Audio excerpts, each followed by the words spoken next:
Hey everyone, welcome back to another OSRS buyer's guide slash item review where we talk about the usefulness of OSRS items for their price point and just where we think they fit into a player's progression, etc, etc. Today we're going to be talking about an item that's been requested a lot. I'm not exactly sure why it's been requested a lot, but it definitely has been, and that is the Dragon Warhammer slash Elder Maul. In case you're not familiar, this is what a Elder Maul looks like if you have a Bounty Hunter ornament kit attached to it. It's the same thing though, it's just got a Bounty Hunter kit on it. So that is an Elder Maul, and we're going to talk about it in the same breath as the Dragon Warhammer because for a number of reasons it just makes sense to do, but we will talk about how they're different as items, basically. So what you can think of is the Elder Maul is just like an upgraded Dragon Warhammer, basically, that's a lot more expensive. It's going to be useful at all the same places. It's going to be it's going to fit into the exact same use cases. It's just it's got some advantages over the Dragon Warhammer, and it's quite a bit more pricey. So we'll talk about where it fits a little bit differently into your item progression at the end of the video versus the Dragon Warhammer. First, though, I want to talk about the price point and the use cases. So let's start with the price point and the header. So here is your header for the Dragon Warhammer and Elder Maul. As you can see, the Elder Maul is it's 7 or 8 times more expensive than a Dragon Warhammer, so that's definitely a major factor.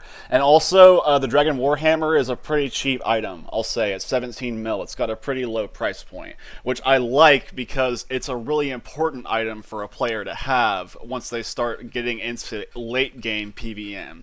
What these are defense reducing spec weapons, primarily, almost exclusively. With the exception of the Elder Maul, there's 1 or 2 places where you use it as a whack weapon just because it has a super high strength bonus. These are defense reducing spec weapons primarily. We're not going to talk about PvP very much. These weapons are pretty niche in PvP. We'll gloss over it real quickly, though. In PvP, these are pretty niche weapons. The Dragon Warhammer is pretty much just for attack pures. 1 attack pures can use this if they have 60 strength, and so it fits into a role for them. And then the Elder Maul has a little bit more of a broad role. It is just a really, really high-hitting whack weapon, but it's also kind of really expensive for that, so it doesn't tend to see that much use, but it does have, I suppose, a place in PvP. It's just kind of an obscure one. Alright, so now let's go ahead and get into the PvM use cases of these items. So the number one reason you've probably heard a lot of players tell you that you need to get a Dragon Warhammer is they are working under the assumption that you at some point are going to be interested in doing Cox and or Tob.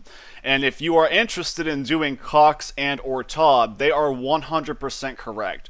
The Dragon Warhammer is a virtually essential item for you to do either of these raids. As a main, if you're going on a Cox or a Tob with a team, as a main, and you don't have a Dragon Warhammer, you're essentially, you're doing your teammates dirty, basically. Because this item, for 17 mil, gives you more bang for your buck than virtually anything else you could get. The reason is because in several rooms in Cox and Tob, this is your biggest DPS spec by a mile. And there's several bosses in these raids that are very, very tough to take down if you don't have a Dragon Warhammer on your team. If you're on a team that doesn't have a hammer, period, your entire team doesn't have a hammer, you're going to struggle at Zarpus. You're going to struggle at Tecton. So that's, why we say this item is virtually essential if you're interested in doing Cox and Tob. If you're curious where exactly this item is used in Cox, it is used against Tecton, who is a very, very tanky boss, and the defense reduction is really, really important to taking him down efficiently. You can also use it against Guardians. It does reduce the defense of Guardians, but that's a very minor use case of the item. And then also Olm's Melee Claw. So it's primarily for Tecton and Olm's Melee Claw. Now, both in scaled and unscaled regular Cox, Tecton is a very desirable room. You're going to want to do it, and you're going to want to do it with a hammer specifically. So that's why we say it's really important for Cox, is because it lets you scout out this room that's really important to doing the raid efficiently, and the fact that you're definitely going to be doing Olm, and it makes Olm a lot faster by virtue of the fact that, you get to take 60 defense or 90 defense in a CM off of Olm's melee hand.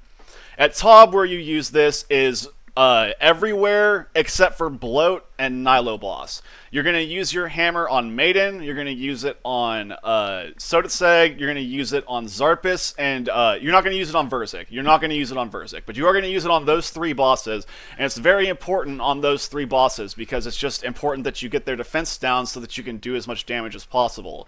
Especially as somebody who's newer to Tob, you're probably going to be blowpiping Maiden and Zarpus, and if Zarpus isn't 0 defense, your blowpipe is going to do almost nothing against Zarpus. So it's very important that you have some means of getting his defense down, and the Dragon Warhammer is the most reliable option.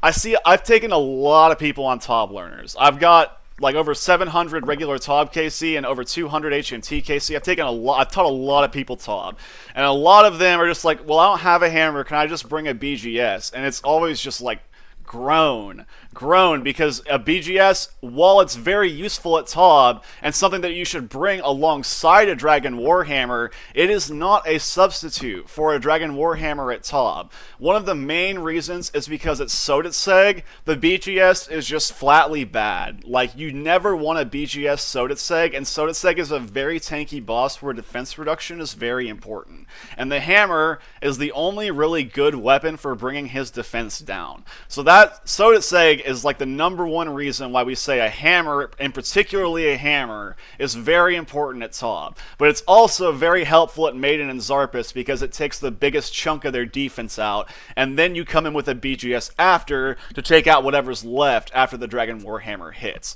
So that is why we say you take both at Tob, and you definitely need a hammer at Cox. It's just because there's bosses in these raids that are super tanky and where defense reduction is really important. They're very, very important weapons at Cox and Tob. So if you were planning on doing Cox and Tob, you definitely want to get a Dragon Warhammer.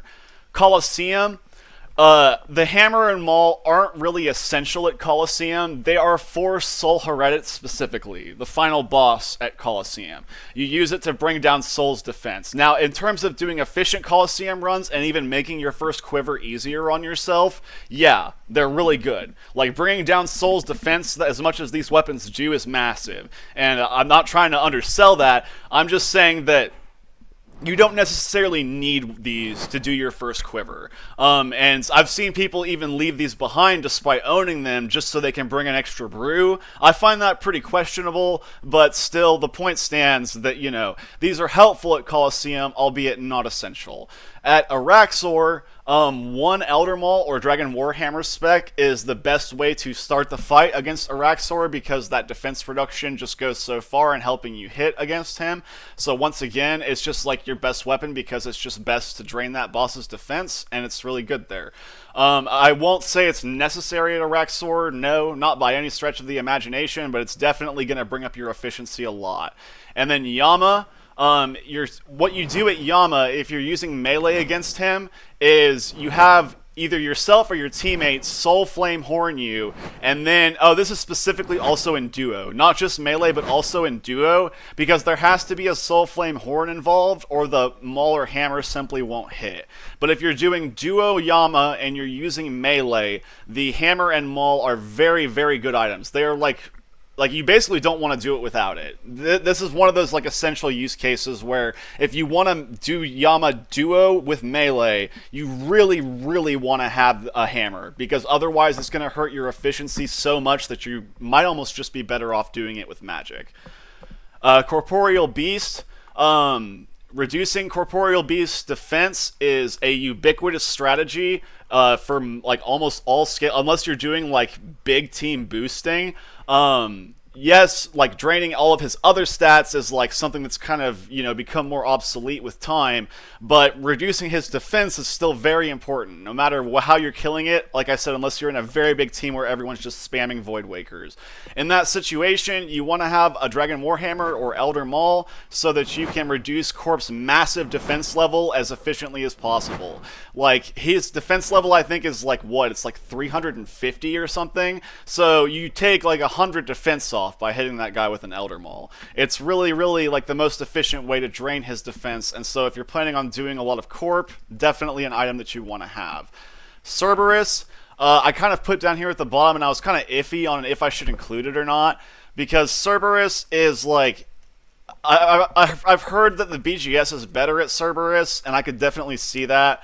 I also know for a fact that if you're using a full Inquisitor's Scythe, Dragon Claws are better to go for than a defense-reducing spec weapon at Cerberus. He just doesn't have enough HP. But if you're using like weaker weapons than like a full Inquisitor's Scythe, then a Dragon Warhammer or Elder Maul spec could be the most efficient way to take Cerberus down. It's kind of on a slim margin versus other spec weapons. I'm not going to say this is the most significant use case, but I do want to have it on here because if you have a Dragon Warhammer and no other spec weapons, you should definitely take it to Cerberus because it will help you at Cerberus, and it's not a bad weapon there by any stretch of the imagination. I also saw on the wiki when I was researching for this video that it has Group Nightmare listed as a use case for the Dragon Warhammer and Elder Maul. I know for a fact, because I just double checked it with Monster Examine, that Nightmare recovers 20 defense a minute. So it takes her like a minute, just over a minute, to fully recover from being spec'd by an Elder Maul. I'm not sure what the logic is behind whoever put that on the wiki. I think that that's pretty questionable to say that you should Elder Maul or Dragon Warhammer spec Nightmare, because it, like I said, it recovers defense at a rate of 20 a minute. So at Fasani's, definitely not a play, because you're going to be solo and it's just not going to get you like hardly any mileage. You're going to want to Void Waker spec it instead. It's going to be far better. In Group Nightmare, where like the melee phase only lasts about 30-45 seconds, I could maybe see the argument for it, but I still have a hard time believing that it's going to be more efficient than like everybody who's sent a Dragon Warhammer spec just doing a Void Waker spec instead. So the wiki does have these weapons listed as a use case at Group Nightmare. I'm going to tell you that I don't agree with that, and I don't think that they have a place there as a spec weapon. But I do have here on the bottom left a Nightmare use case. That is specifically for the Elder Maul, and it's not as a spec weapon. If you're doing Fasani's Nightmare, an Elder Maul is a really nice weapon to have because it still holds the distinction of having the highest strength bonus out of any weapon in the game. Therefore, it hits the hardest in a single hit splat out of any weapon in the game. Long story short, it's the best in slot weapon for killing the Parasite at Fasani's Nightmare. So it's not really that important. Like, you can two-shot it, or you can potentially use like a Saradomin Godsword with more switches that's set to crush. But it is still, like, if you have the Elder Maul, it's ideal to use for killing the Parasite. So I figured I would put that on here as well. Now, this last note down here is telling you exactly what the Elder Maul does versus the Dragon Warhammer. So the Dragon Warhammer gives you no accuracy buff on the spec. It's just like a normal hit, and then it drains 30% of the monster's defense if it connects. An Elder Maul has a 25% accuracy buff on its spec. So its spec is 25% more accurate than a Dragon Warhammer spec. That's the main draw of an Elder Maul, is that it has that 25% accuracy upgrade on the spec, which is pretty significant. And then also, an Elder Maul drains 35% of the monster's defense, not 30%. That is relevant in certain places, but like at Sodaseg, for example, it's not really. But it is still like definitely nice to have more drain than less, obviously. And so that is an upgrade as well. Now, in terms of how these two weapons fit into your progression, when should you get these? I will say this, if you are planning on doing any Cox or Tob, you need to get a Dragon Warhammer as soon as possible. Like, before you really even start doing these raids, you need to have a Dragon Warhammer, because it is so important for those raids. If you're doing a lot of the other content on here, but not necessarily Cox and Tob, then you don't need to rush this.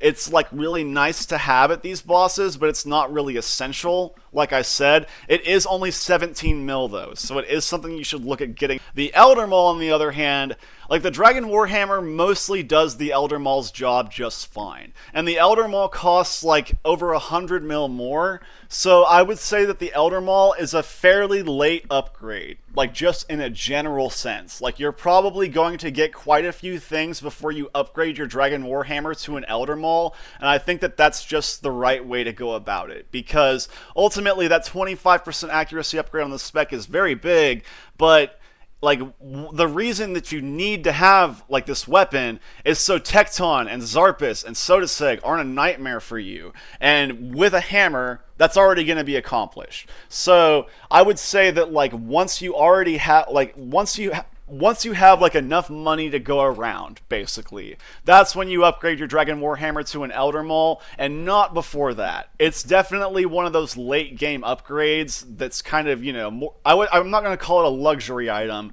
but it's definitely like further down the line versus a lot of things. Like, I'm getting an Oathplate armor set before I'm getting an Elder Maul, before I'm upgrading my Dragon Warhammer to an Elder Maul, for example. Depending on the bosses I'm doing, I might even get Inquisitors before I do that. That's kind of iffy. It depends on what bosses you're doing. But yeah, it definitely comes a lot later down the line. The Dragon Warhammer, however, for most accounts, I would think comes very early because most accounts are probably interested in doing Cox and Tob. Now, let's say you're not doing Cox and Tob, and you're also not doing any of the bosses on here. This weapon's not very good at TOA. Neither of these weapons are very good at TOA. So that's one major place where it's like not really shining. And then like, obviously, if you're not using it, if you're not doing any content where it has a use case, you don't really need it. But it's just, it covers such a wide variety of content, and content that most players are interested in, that I would think most of you are interested in getting a hammer pretty early. So I would recommend that you get a hammer pretty early. I recommend that most players engage with Cox and Tob because they're very entertaining and profitable pieces of content. So if you follow that recommendation, then yeah, you should definitely be trying to get a Dragon Warhammer because it's going to open up that content for you in a massive way. And that's pretty much my long and short for the Dragon Warhammer and the Elder Maul. If you have any extra questions, feel free to leave them in the comments, and I hope it was helpful. I will see you in the next one.